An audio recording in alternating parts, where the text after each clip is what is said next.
40 घंटे से अधिक का समय बीतने के बाद भी बस्ती पुलिस अभी तक अखंड कसौधन अपहरण कांड का पर्दाफाश नहीं कर पाई है।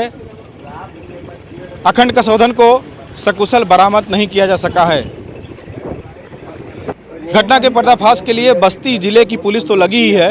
यहाँ पर जो थाने स्तर की पुलिस है, जो फील्ड यूनिट है, इसके अलावा तमाम जो अपराध शाखा की टीम है वो तो लगी ही है। साथ ही 5 जिलों की टीमों को भी लगाया गया है, जिसमें बस्ती के अलावा सिद्धार्थनगर, संत कबीर नगर, गोंडा के अलावा गोरखपुर की एसओजी टीम को भी घटना के पर्दाफाश के लिए लगाया गया है।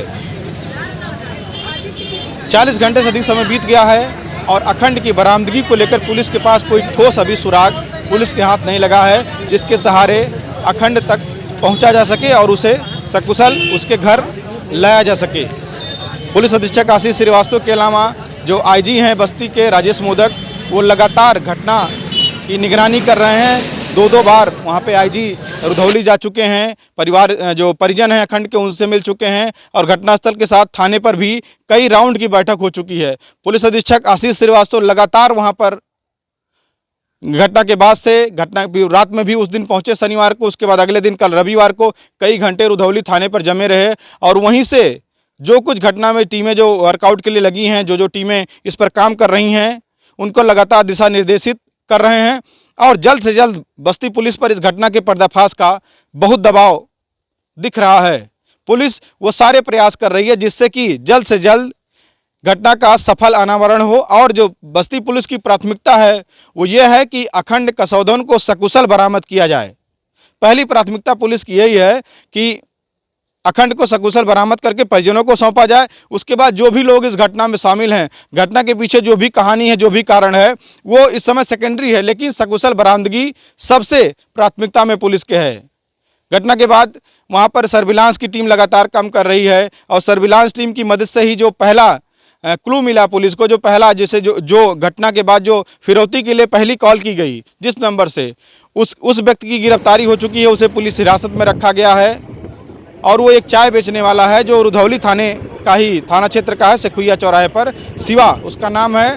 और उसी के फ़ोन से जो अपहरण करता है उसने जो है पहली कॉल फिरौती के लिए, जो 50 लाख की फिरौती मांगी गई है, उसके लिए पहली कॉल जो अखंड के पिता हैं अशोक कसौधन, उनके पास की गई थी। उसके बाद से दूसरी कॉल अभी तक ना तो अशोक कसौधन के पास आई है, ना उनके परिवार से जुड़े किसी मेंबर के पास फिरौती की रकम को लेकर फ़ोन किया गया है कि फिरौती की रकम कहाँ देनी है, किसको देनी है, कब देनी है, इसको लेकर कोई दोबारा कॉल नहीं आई है। तो जो शिवा ने जो जानकारी दी है, उस जानकारी के आधार पर पुलिस आगे काम तो कर रही है। इसके अलावा तमाम ऐसे बिंदु हैं जिन पर लगातार काम किया जा रहा है और पुलिस उन बिंदुओं को तलाश कर रही है, उस चूक की तलाश कर रही है जो अपहरणकर्ताओं के द्वारा की गई हो, जिससे कि उन तक पहुंचा जा सके। गोरखपुर की एसओजी टीम लगातार इस पर काम कर रही है। यहाँ तक कुछ दिन पूर्व अभी चूंकि बस्ती जिले में कई थाना प्रभारियों की उनका तबादला किया गया है, जिससे सोनाहा में जो एसओ थे रामकृष्ण मिश्रा, उन्हें रुधौली भेजा गया है और रुधौली के जो प्रभारी निरीक्षक थे शैलेश कुमार सिंह, उन्हें हरैया भेजा गया। लेकिन इस घटना के बाद शैलेश कुमार सिंह को दोबारा इस घटना का जो पर्दाफाश है उसके लिए उन्हें रुधौली लगाया गया है। रामकृष्ण मिश्रा जो वहाँ के प्रभारी निरीक्षक हैं वो तो काम कर ही रहे हैं। इसके साथ ही हरैया, वाल्टरगंज और सोनाहा तमाम थानों की पुलिस के अलावा जो फील्ड यूनिट है बस्ती पुलिस की, वो लगातार इस पर काम कर रहे हैं। जो संभावित स्थान है, जो संभावित जो जगहें हो सकती हैं, उन पर लगातार जो है निगरानी करके और दबिश भी दी जा रही है, जिससे कि पुलिस अखंड तक पहुँच सके। डीजीपी ऑफिस से लगातार इस घटना की मॉनिटरिंग की जा रही है। इसके अलावा एडीजी गोरखपुर अखिल कुमार के ऑफिस से वहां से लगातार रिपोर्टिंग और फीडबैक लिया जा रहा है। तो किस तरीके से बस्ती पुलिस इस घटना का पर्दाफाश करती है और कितना वक्त और लगता है, क्योंकि जितना ज़्यादा वक्त लगेगा परिवार उतना दबाव महसूस कर रहा है। जो परिवार जिस तरीके से दहशत में है, उनके माता पिता और परिवार के अन्य लोगों का रो रो कर बुरा हाल है। घटना के बाद से ही तमाम जो व्यापार मंडल से जुड़े लोग हैं और जो तमाम अलग अलग जनप्रतिनिधि हैं, अलग अलग पार्टियों से जुड़े लोग हैं, इसके अलावा क्षेत्र के तमाम लोग उनके घर पहुंच रहे हैं और अशोक कसौधन जो उनके पिता हैं, उनके अलावा परिवार के अन्य सदस्यों को ढाढ़स बंधा रहे हैं। लेकिन जिस तरीके से परिवार दहशत में है और इतना समय बीतने के बाद जो एक अनहोनी की आशंका सबके मन में है, वो ज़्यादा डर पैदा कर रहा है। परिवार तो दहशत में है, क्षेत्र में भी इस घटना को लेकर तमाम एक डर का माहौल बन गया है। लोग हर कोई अपने एक दूसरे को सवाल हर किसी के चेहरे पे है कि आखिर कब और कितना देर और लगेगा बस्ती पुलिस को इस घटना के अनावरण में। डॉग स्क्वाड की टीम को भी लगाया गया था। डॉग स्क्वाड की टीम भी वहां पर घटना के बाद पहुंची थी और इसके अलावा सर्विलांस लगातार काम कर रही है। सीसीटीवी फुटेज भी कई जगहों पर प्रयास किया गया कि सीसीटीवी फुटेज के सहारे ही कुछ चिन्हित किया जा सके और एक सुराग मिल सके कि किस दिशा में कैसे कहां पर अखंड को लेकर लोग भागे हैं।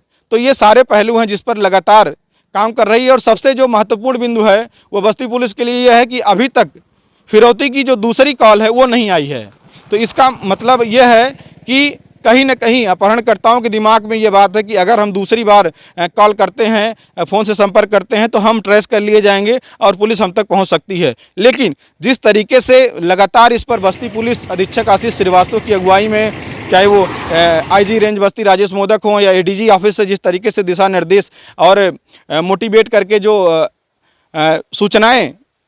सूचनाओं का जो यहाँ पर अदला बदली करके सूचनाएं जो संकलित करके और जिस तरीके से काम किया जा रहा है, तो ये माना जा रहा है कि बस्ती पुलिस बहुत जल्द घटना का सफल अनावरण करने में कामयाब होगी। लेकिन जब तक अखंड कसौधन की सकुशल बरामदगी नहीं हो जाती है तब तक बस्ती पुलिस पर और सबसे ज़्यादा उस परिवार पर मानसिक रूप से बहुत दबाव में है।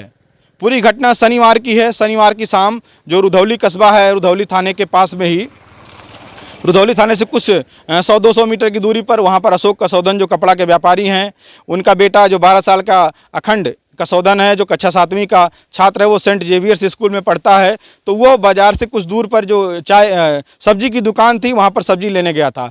इसी दौरान जो पुलिस के मुताबिक और जो आसपास के लोगों ने बताया कि सड़क के दूसरी पार एक बाइक सवार ने उसको आवाज़ दी, वो वहाँ पे गया और उसके बाद वो बाइक सवार जो है उसको लेकर वहाँ से फरार हो गए। उसके बाद लोग सेखुइया चौराहे पर पहुँचे और सेखुइया चौराहे पर एक जो चाय के दुकानदार थे शिवा, उसका टेलीफोन, उन्होंने जो सेलफ़ोन है वो मांगा और उसने कहा कि जो है हमारे फ़ोन में पैसा नहीं है, हमको दे दीजिए, एक फ़ोन करना है। तो फ़ोन उसने किया, उसी नंबर से फ़ोन किया इनके अखंड के परिवार के पास और उनसे 50 लाख रुपए की फिरौती मांगी और कहा कि अगर आप फिरौती की रकम नहीं देंगे तो हम आपके बच्चे को नुकसान भी पहुंचा सकते हैं। शनिवार की रात है, उसी दिन जो है उसी रात को मुकदमा दर्ज कर लिया था अपहरण सहित तमाम धाराओं में और पुलिस अधीक्षक स्वयं तब से लगातार इस घटना के पर्दाफाश में बहुत ही गंभीरता के साथ लगे हुए हैं। वो कई घंटे कल दिन में रुधौली थाने पर थे। उससे पहले शनिवार की रात को भी आईजी जो है रेंज राजेश मोदक पुलिस अधीक्षक और वो पहुंचे थे। पूरे घटनास्थल से लेकर उनके परिवार और थाने स्तर पर जो भी दिशा निर्देश जारी करना था उन्होंने किया और उसके बाद फिर अगले दिन कई घंटे तक पुलिस अधीक्षक रुधौली थाने पर जमे रहे और क्या क्या संभावित जो आशंकाएं थी, जो संभावित बिंदु हो सकते हैं कि जिन जिन बिंदुओं पर पुलिस इस पर भी काम कर रही है कि किसी से अशोक कसौधन की जो रंजिश हो, चाहे वो लेन देन को लेकर, चाहे ज़मीनी रंजिश हो या और जो संभावित जो बिंदु हो सकते हैं, जो घटना के प्रमुख कारण हो सकते हैं, उन सब पर भी गंभीरता से काम कर रही है। और बस्ती पुलिस की सारी प्राथमिकता इस बात को लेकर है कि कैसे अखंड कसौधन को सकुशल बरामद किया जा सके। बस्ती से विवेक कुमार मिश्र की रिपोर्ट।